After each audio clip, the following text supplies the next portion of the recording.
స్కూల్కి వెళ్ళకుండా ఇంటి దగ్గర జ్వరం వచ్చింది. జ్వరం అంటే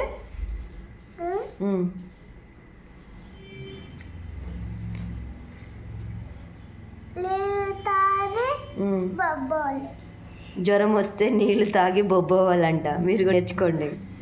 ఇంకా ఫ్రిడ్జ్లో నుంచి ఐస్ ముక్కలు ఎక్కువ తీసుకొని తినాలి. బెల్లం ఉంటే ఇంట్లో ఉన్న బెల్లాన్ని తీసుకొని తినాలి. ఇంకా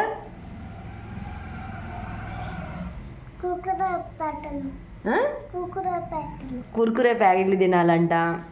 ఇంకా చాక్లెట్లు తినాలంట. ఇంకా